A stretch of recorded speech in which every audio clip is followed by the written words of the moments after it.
Hello, welcome to Dinos. I am Shaun and I love a bit of wrestling, so we've put together this little Wrestlemania special. I've put on a Royal Rumble with several of my favourite wrestlers who are available in 2K16 game, letting them find it out for themselves while we have a nice little chat about wrestling. So, Adam, what's your knowledge of wrestling, my friend? My knowledge of wrestling is all from when I was a kid, and there's actually a question I'd love to ask you because I don't quite understand. When I was a kid, I always remembered it as WWF. I noticed this is WWE. So yeah, what's the deal? That is a fair question.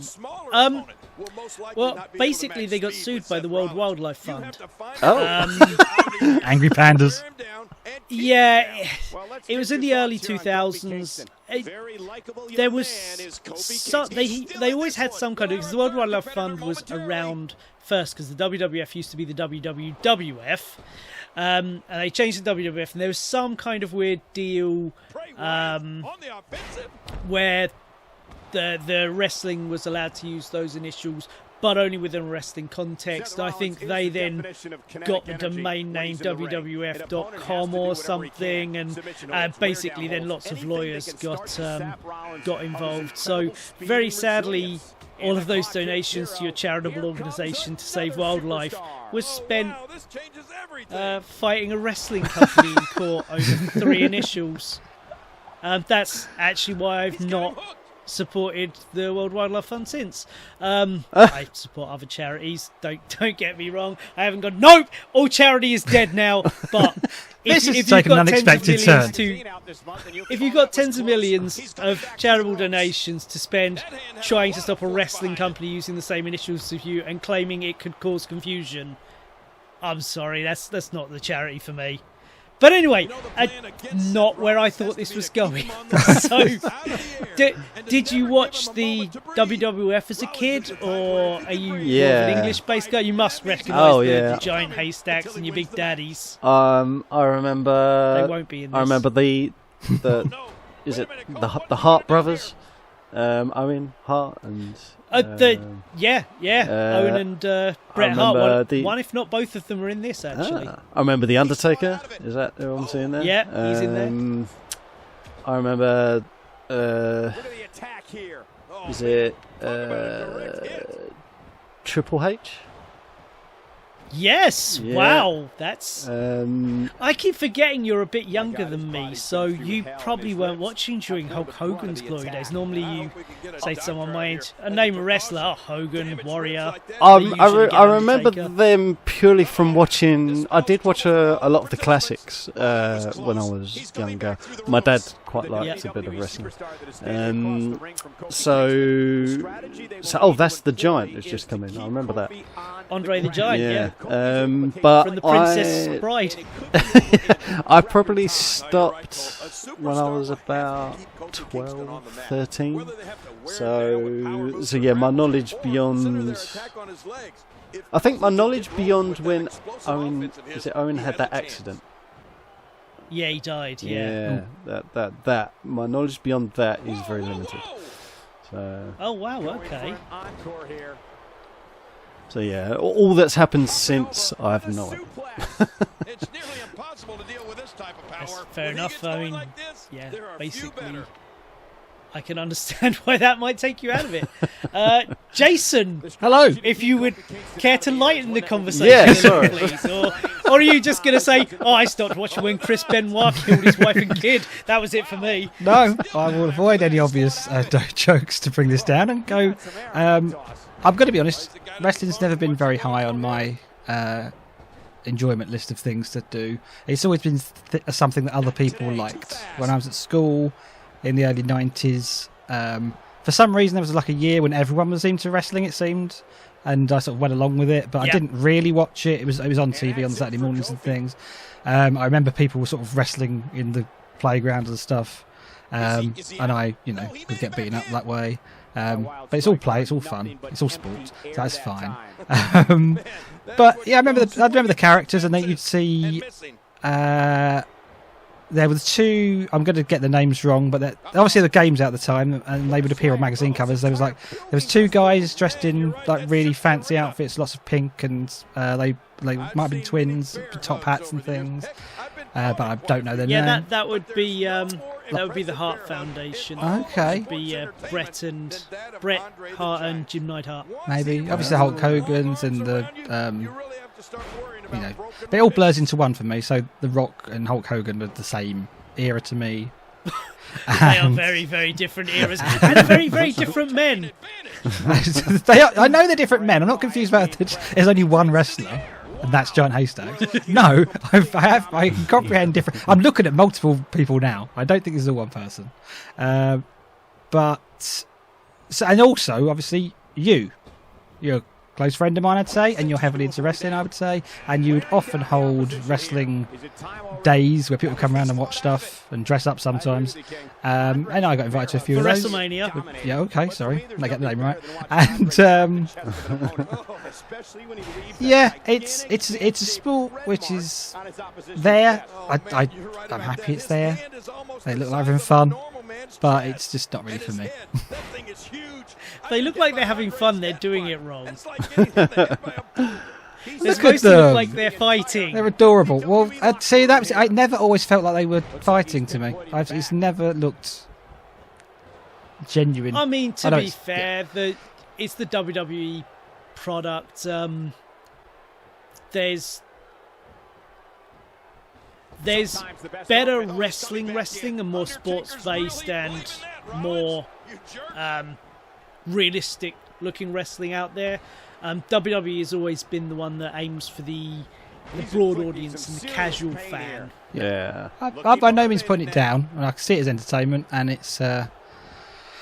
Obviously they're all very fit, and it's a difficult job to do. I've got no doubt about that. I know I couldn't do it, so by no means putting it down. It's definitely a very difficult job to do. It's a proper athletic job, and it's performance based as well. So yeah, and all the storylines. That's always the thing which is not thrown me, but I find that fascinating. The ongoing sagas that go on forever, which I'm only loosely aware of, but it's like a soap opera. I find that fascinating. Yeah. I always found it like that as well. Especially between Hulk Hogan and I'm going to get his name wrong. Is it the Ultimate Warrior? Yeah. Warrior. I remember that line. It was all to do with the wife, wasn't it, or something? Oh no, you're thinking of Macho Man. Oh, that was it. Sorry. It was Hogan and Macho Man Randy Savage. Yeah, that was all about the slow deterioration of a friendship based around Macho Man's wife. Yes, that was it. Yeah, I remember that. So yeah, very much like a soap opera.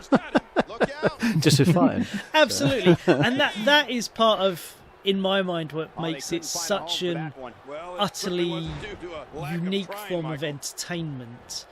So there's something I like to get out of the way immediately. The fake word, the F word, as they say. John Wick is fake, and you can enjoy that. So that argument is meaningless as far as I'm concerned. It is staged entertainment. They do land blows, just obviously not in the way they're showing it. But I've taken... I'm not going to say I've ever taken a professional wrestling bump, because obviously I haven't. But being into it in my 20s, me and my friends played around a bit, and like it hurts. And I've heard more than enough from the professionals of like, yeah, it hurts because you're an idiot and you didn't know how to land. But yeah, it still actually hurts us. So I learned I love violence, movies and video games and television and things like that. But I'm glad you added to that. I'm glad you stopped there. cannot stand. I find boxing disgusting and barbaric. The same with UFC. I can't watch it because I know people are actually really seriously out for the sole intention of hurting another person. Yeah. And I can't get on board with that. This gives me the rush that someone would have watching that kind of sporting event. As Jason, you know me quite well. You know I can't stand, for the most part, any organised sports. Football is utter tedium to me. You know, this is my equivalent of a sport, and I like it because they're doing crazy shit, but they're doing it in a relatively safe and protected way.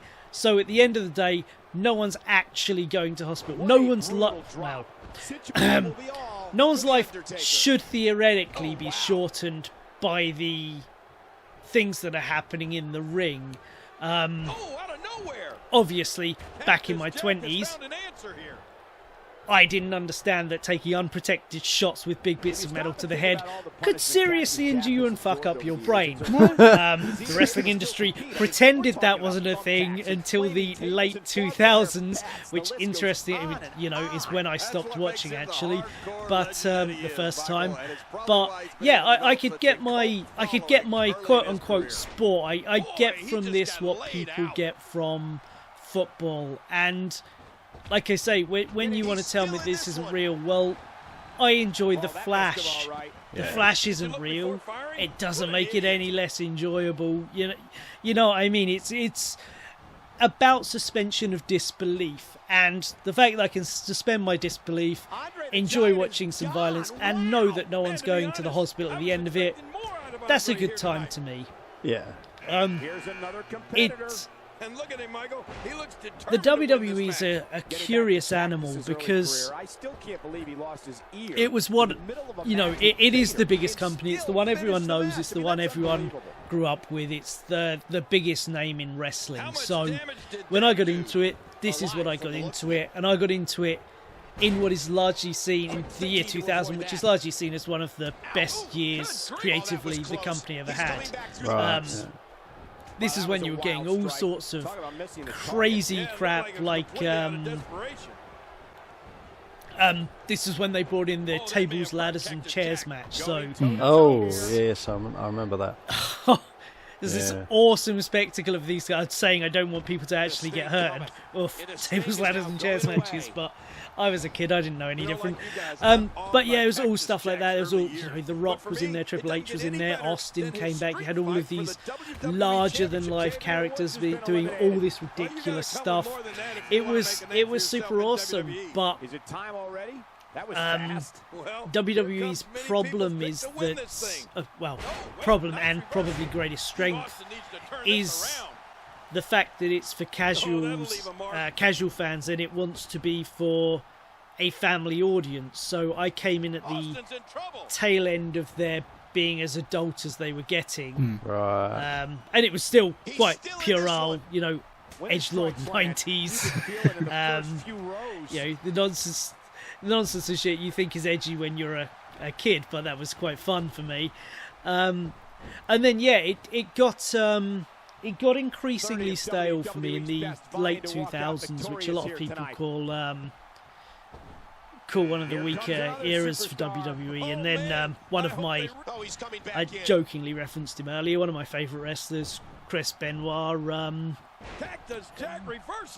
committed a horrible crime, and that was it for me. I think I watched the next couple of WrestleManias, but it completely broke the spell. Yeah. Something real happened within this, you know, on the outsides of this fake universe. One of the real performers, and I had to leave it for a while, and then Sami Zayne's been eliminated.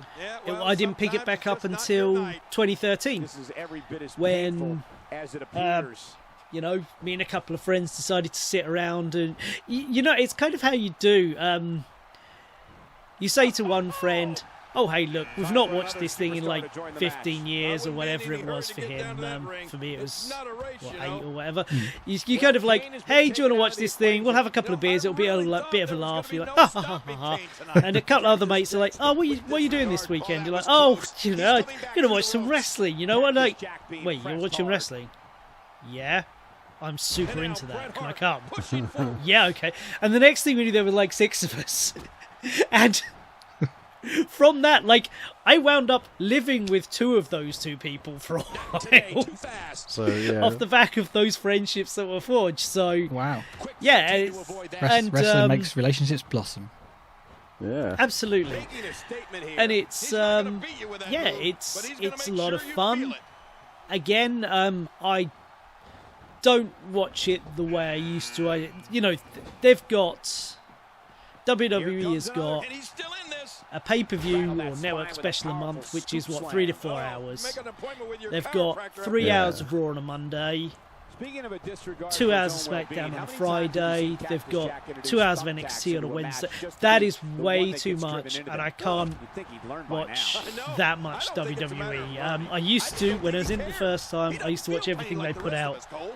Now I follow along with it, but I only watch the pay-per-views and network specials. I'm way more into rival promotion AEW, All Elite Wrestling. Oh yeah.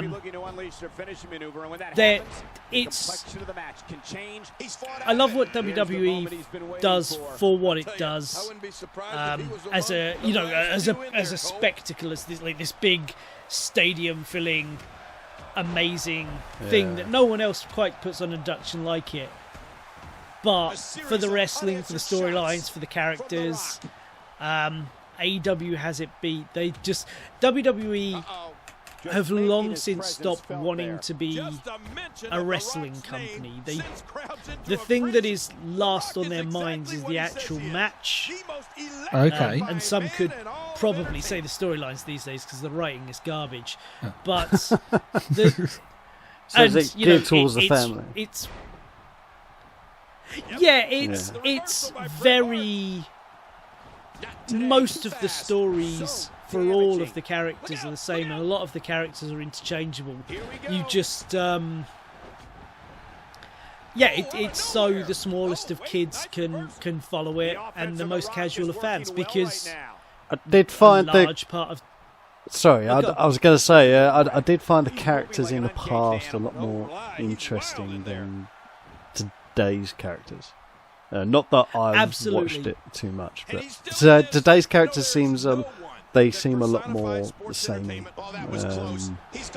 Whereas back in the day, I mean, was it Hacksaw Jim Duggan?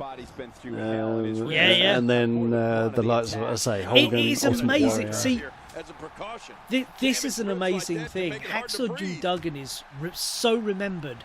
And that guy never did anything. He never won I don't think he ever won a single belt. Like, he was front and centre because he was just a moron who shouted ho and had a 2x4. See, that's what I remember. USA, that is what I remember. I remember the 2x4. He was such a big personality. He didn't even have a hacksaw. He just had a plank. No, he just had a big lump of wood that he just went, ho! Yeah. I loved it. And these two, actually, those two on there, they had a big rivalry, didn't it? That's Bret Hart and, is that Shawn Michaels there?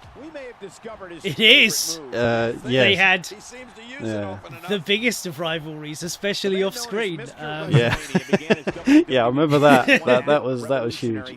And earlier, wasn't that Undertaker's brother as well? The one in the red. Kane. Yeah, Kane. It was, yeah. That was another one I remember. Kane is one of my all-time favourites. He is the most ridiculous aspect of wrestling. I mean, you say about the soap opera shit, that was literally a case of, oh, by the way, Undertaker, here's the brother you thought burned in a fire 20 years ago. I've been training him to be a wrestler all along. Awesome. Oh, now I'm interested. Right. Yeah. Kane on and off had the ability to make fire appear. Because, you need that as a wrestler. Golddust showing some expert prowess here. And there's the reversal from Bret Hart. And his heartless attack continues. Yeah, This is getting tough to watch. He may be in the best physical condition I've ever seen him in. yeah. Well, this is, to be fair, this is what you get when you've got a Royal Rumble largely That's gotta be it. largely comprising of the absolute best 2016 had to offer and a decent handful of legends. I mean, not everyone can win it. I certainly didn't expect to see this kind of damage. That's Golddust. He's still in this one. He'd have been around when you were watching it, but again, he's a personal favourite. I always quite liked him and the character, and I'm not gonna lie, his current work in AEW under his real name is Dustin Runnels is partially why he made the cut in this. I mean, he seems to be taking it to The Rock a lot more than he perhaps ever would in an actual wrestling match. Lay down now. He's certain. I wouldn't call him an odd one out in this, but he's certainly, of all the guys in there, he's the guy who ain't gonna win. Let's put it that way. I don't know. If I might place my bet on him now because he's the underdog and he least expects him. Who knows what he's hiding in those pockets?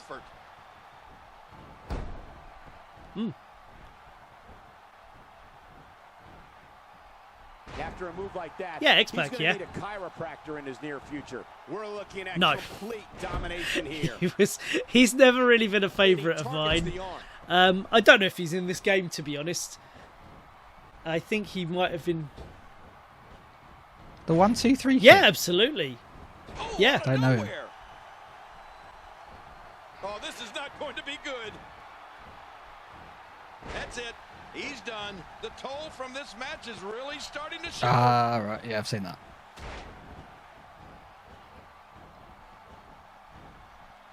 Is he out? No, he made it back in.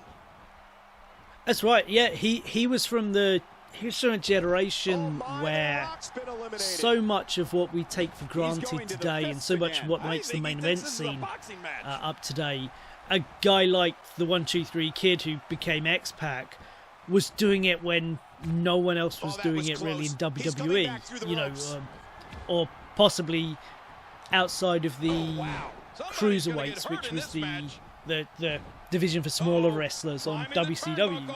So he was kind of carving a path. I mean, he's never been a favourite of mine, but I can certainly see how if you were watching him at the time, you'd been blown away by him. No kidding. This is bad. It seems the focus of this onslaught is directly on the back. This is going to be brutal. Yeah, that back is in bad shape. He's got to be history. Is he still even conscious? Yeah, Ted DiBiase, the $1 Million Man. He's an absolute... Another guy who never won the belt. Scaling the turnbuckle. Yeah. He had his own belt, the $1 Million belt, which he swanned around with and pretended was the world title because he was awesome. Absolutely. He was so great. Funnily enough, you mentioned the story about Hogan and Randy Savage falling out over Randy Savage's wife. It was the $1 Million Man who started all of that whole story off because he tried to... Andre the Giant beat Hogan for the belt, and the $1 Million Man basically said, "Yo, Andre, I'll buy that off you." Andre's like, "Yeah, all right." And the there's a thing in wrestling called kayfabe, right? So if you say kayfabe, it means fake. It's pig Latin. But the pretend commissioner of the WWE is like, no, you can't just buy the belt. So he put it up for a tournament, which is what Macho Man won at WrestleMania 4, which led to an entire year-long story to Hogan and Savage at WrestleMania 5 for that belt. Randy Savage won it as a good guy, and then over the years, him and Hogan's friendship deteriorated. He became a bad guy, and then they had a big fight. That's some great storytelling. Hit with a swinging neck breaker. Painful. No kidding. But that was also from the Super Fun era where every single wrestler was on coke, so you got the most amazing promos. Like, it's not as good as the Attitude Era where everyone was kind of drunk and a bit strung out, but also having great promos. But it was like, there's this amazing Hogan promo. I think it's when he's going to fight the Ultimate Warrior. And he basically talks about he's going to punch the Ultimate Warrior so hard that the entire state of Florida is going to be swept under the sea. But it's okay because he's going to get all of his fans on his back. And like in the Trump Plaza, I think it was, and he's going to swim them to safety while everything else drowns. I'm like, dear God, did you just have all of the coke today? And then the Ultimate Warrior's just making up words like distrucity and talking about being a cosmic god and all this kind of bollocks. I mean, it's better that wrestlers aren't coked off their heads while they're in the ring, but it's also slightly worse. Look at this. Ladies and gentlemen, Steve Austin is on the bad end of a beat. Absolutely. Somehow turn the tide here.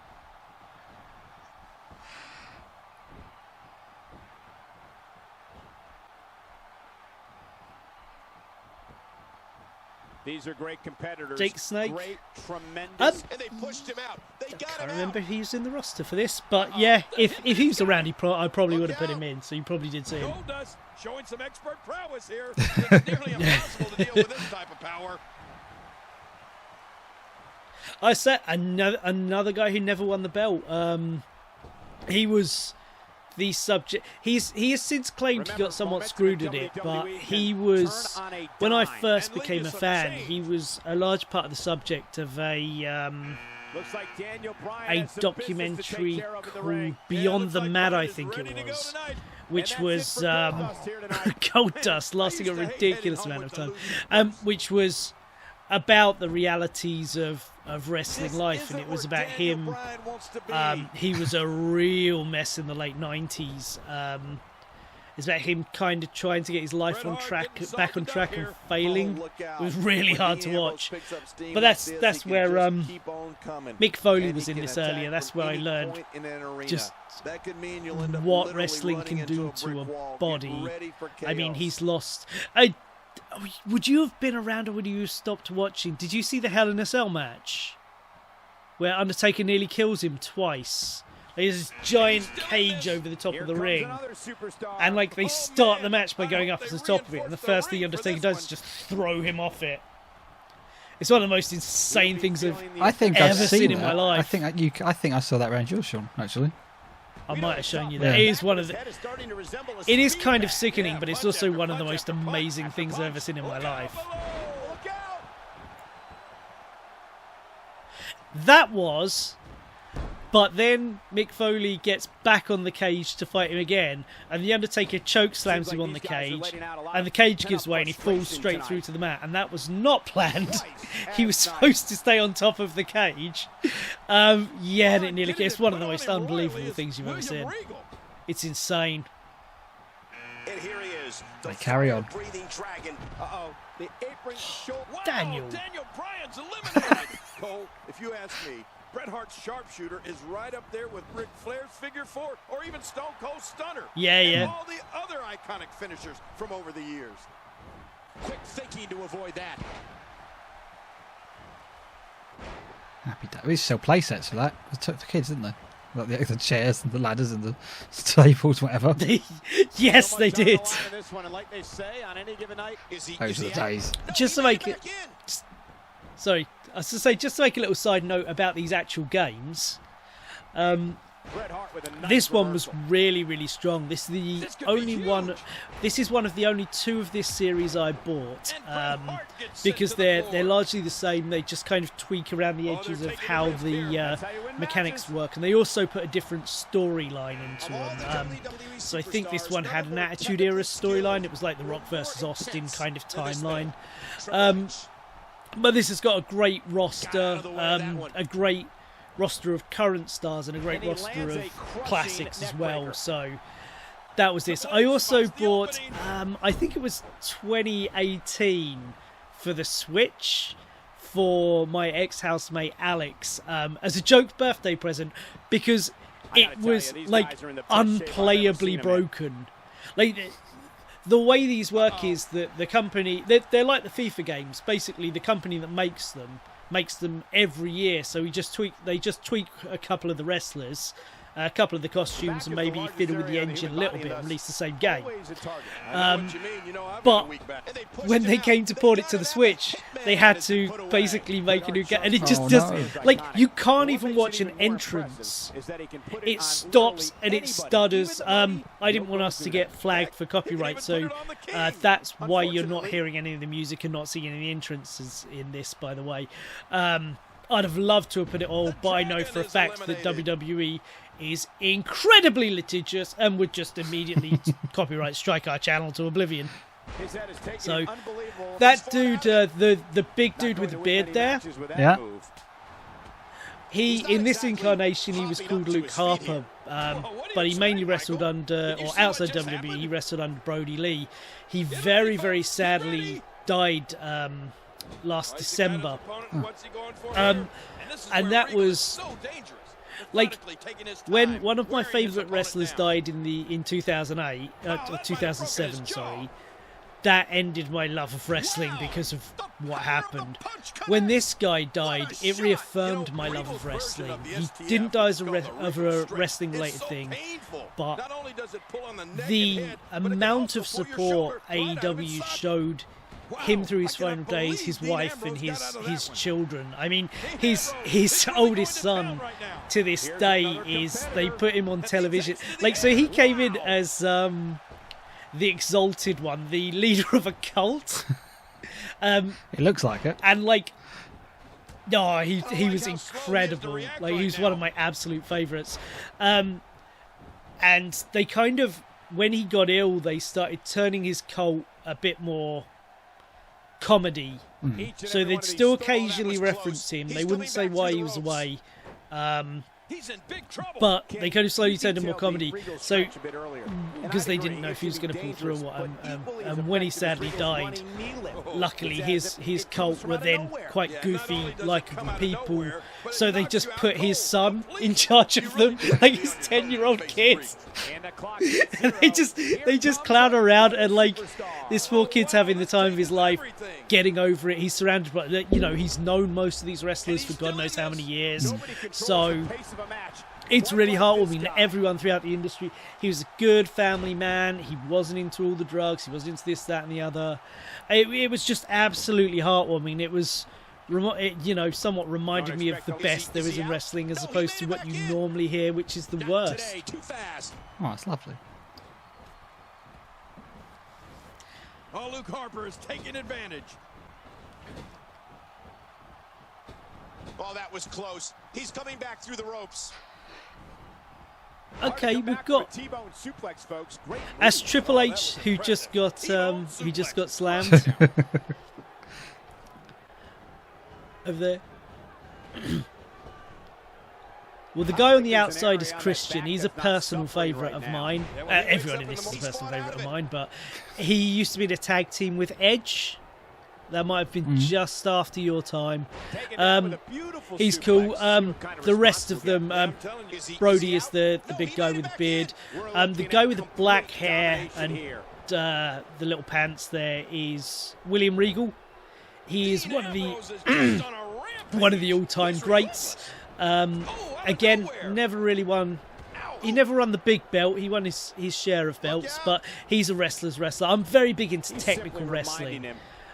He's one of those guys. The other guy in the dirty trousers and shirt, that is in WWE is known as Dean Ambrose. He left after being incredibly dissatisfied with the product, went to AEW where he wrestles as John Moxley, and is one of the finest wrestlers in the world. He had, admittedly, the ending didn't go to plan, but he had a death match against Kenny Omega at the month or so ago, and it's one of the most awesome things I've ever fucking seen in my life. It was ridiculous. It's just a real shame. They planned to literally blow up the ring at the end, and sadly the pyro didn't go off. But other than that, it was a fucking barbed wire exploding death match. It's one of the most awesome things I've ever seen. without going back to Mick Foley's classic one, which is apparently a very hard watch. Me too. God, I make a big deal about, like, one of the main things I like about wrestling is no one getting injured, but I do like the occasional death match or hardcore match. Like, I saw a match earlier this year, and it had one of the coolest things I've ever seen in my life. A dude was hitting another guy with a fucking barbed wire covered N64 controller, right? And if you remember the N64 controller, that's fucking heavy. Chris Jericho, who apparently is a bit of a Trumpster fire, but fuck it, he's still one of my all-time favourites. He is possibly my single favourite of all time. Possibly. It's weird that, as someone who's not particularly watched a lot of wrestling, the names still have sort of seeped through to me, so I recognise a lot of the names you're saying.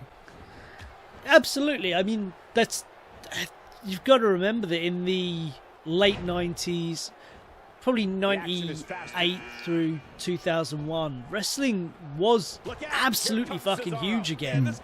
The biggest it had been since the 80s.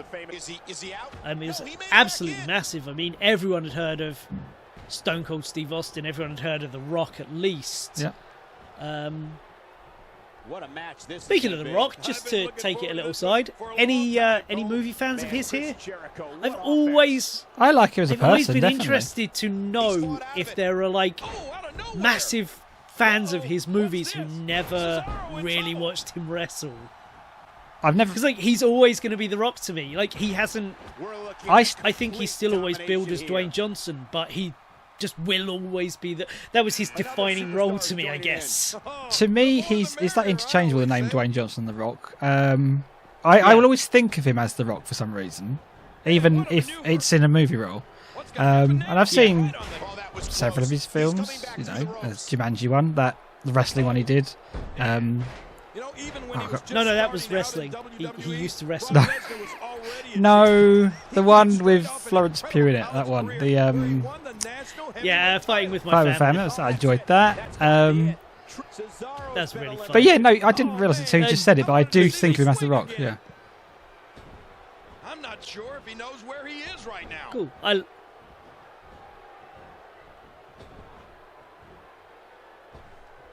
This guy's kicks are so impactful. Uh-oh. What are we going to see here? Oh, I tell you what. Folks. Get ready. Watch Hobbs and Shaw.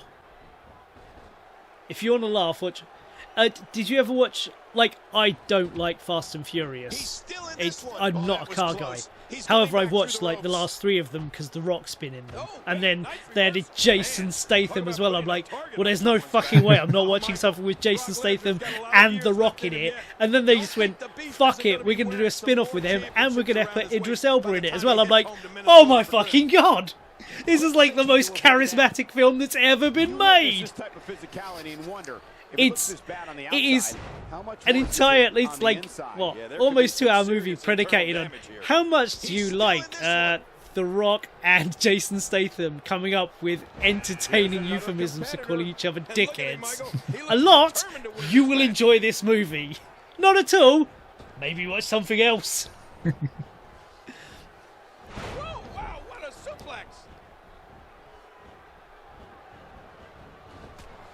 He's fought out of it. With the lift. What's he going to do here? Few superstars are as dominant as this guy. And he's still in this. Adding insult to... Oh, he's coming back in. That's it. Cole, you know, it's amazing to think that Brock it's that movie, Hobbs and Shaw. It's really fun. Sort of I mean, Lesnar has been an NCAA champion, a WWE champion, an IWGP champion in Japan, and a UFC champion. Wherever Brock Lesnar goes, he just dominates. But that brings to an interesting point about the WWF, and we were saying earlier about their lack of characters. Well, it is largely seen that this is part of the reason why. The WWE had a huge bee in their bonnet for a long time about The Rock going off and being this big guy in Hollywood without them. Like a big he made his name here, and off he went. Like, you've got to take it with a relative pinch of salt that what you're hearing is true, but apparently they let his contract lapse from him being The Rock because they were pissed that he was going out making this money with them. So it's long since been rumoured that the way part of the reason the characters aren't as big anymore, and the reason that a lot of the stories aren't as big or as appealing anymore is because they're trying to make WWE the brand the star, and in doing so they're making their wrestling product less appealing. Yeah. Because you're not having these big, massive breakout stars in the mainstream anymore. They'd rather get someone who's already mainstream and bring them in to bring eyes to their product, rather than have someone get really big in their organisation and then piss off to Hollywood. It's a really, really strange mindset.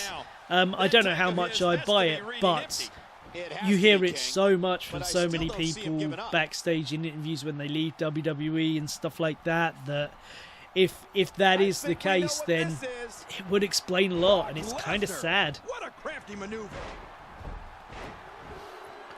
I mean, it is absolutely crazy that WWE, their brand is absolutely enormous. It makes them a really preposterous amount of money a year, and yet their audience is shrinking year on year. Their TV is doing worse and worse. Their network that they're starting to sell off is doing, it plateaued nowhere near where they wanted it to. But their YouTube keeps growing. Their online presence, their Twitter and the likes of that. Mr. Old Man doesn't know about new technology. I kind of know. But like, all these things are exploding for them. They're commanding these huge television deals with less people watching, but they're just getting more and more money. It's really fascinating to watch a company. I don't want to say they're failing upwards, because they're obviously not failing, but by any metric you'd previously have counted it, they are. Yeah. It's really, really fascinating. And a part of that is simply due to the mad genius of Vince, who has shepherded it for since the mid-80s, early 80s even. He's now in his mid-70s, I believe, and he's still kind of trying to run it single-handedly as much as possible. It's absolutely insane. That was fast. Moves like that keep your opponent guessing for the rest of the night. That's Mark Henry, the world's strongest man. No, he was literally not like the Giants Live World's Strongest Man. Actually, that's a sport I like. I do like actual World's Strongest Man. But no, in certain actual regulated classified lifts, he could lift more than any other human on Earth. He was literally the strongest man on Earth when WWE signed him. He's an incredible man. Absolutely incredible man. His life story is fucking fascinating. Not looking so good right now. He's also, by all accounts, just a completely awesome dude as well. Yeah, he's going to have a Roman nose. Going to roam all over his face. He had a long run. He'd have come in 97, I think, maybe 98.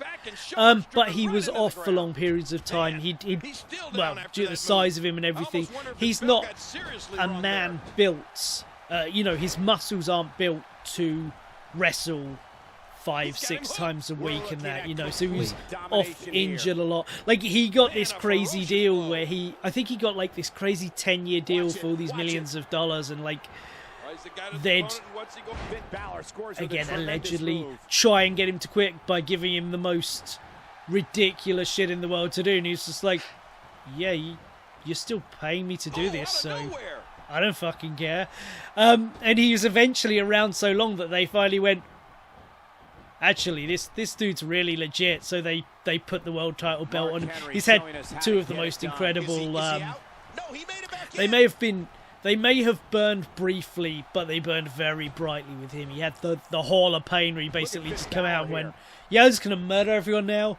And he had one of the greatest segments of all time where he comes down to this ring in this ridiculous salmon pink jacket and he gives this big, teary speech about how he's been here for a long time and like seasons need to change and the faces need to change and all this. And John Cena, the guy who won, had the belt, he comes down and he's like, oh man, I'm going to come down on you. Thank you for everything you've given to the business. And then he just murders him and he's basically like, oh, did you think I was retiring? No, I'm taking your fucking belt. It was an unbelievable piece of acting. Yeah, Mark Henry's an incredible guy. Are having a great time tonight. So yeah, we're kind of starting to wrap up here. We're in the final four, which is usually the most exciting part of a Rumble. All four of these guys are absolutely actually, funnily enough, Edge, the guy with the stars on his arm, he won this year's Royal Rumble. For this story, they should have done it last year, really, but last year at the Rumble, he came back having been away for 8 years. He ostensibly got a broken neck. Yeah, so he was away for a very, very long time, and he finally got into a shape. He finally got healed. He got some specialist surgeries and stuff, and yeah, he's been back on and off for the last year, which is fantastic. Wouldn't have had him win the Rumble, wouldn't have put him in the main event at Mania, but now Daniel Bryan's in it as well, so I'm delighted to have the guy back.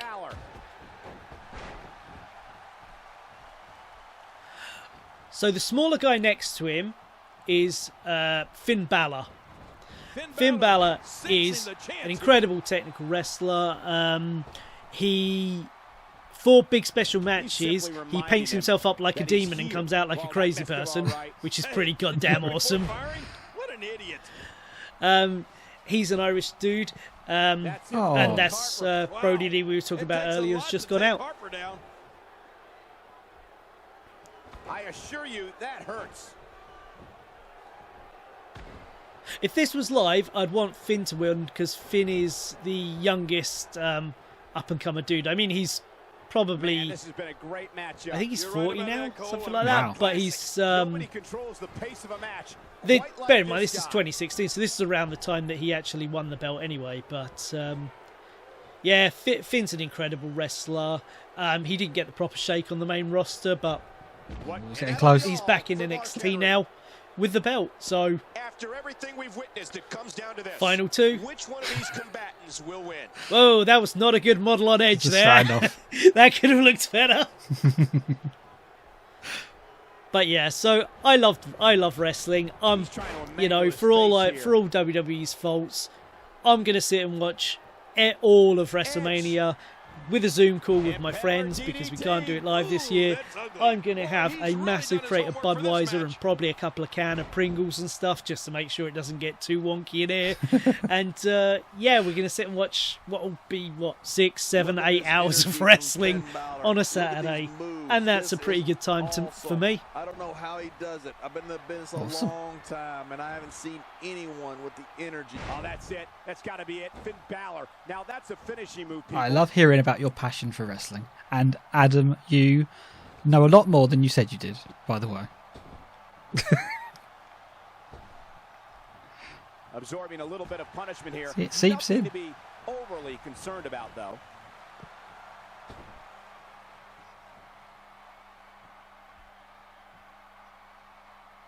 Edge is eliminated. Hey.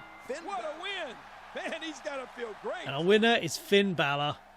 Here's your winner, Finn Balor. Going on to headline WrestleMania Love him or hate him, that was in an 2016 incredible in a video game. Big victory. Whoa.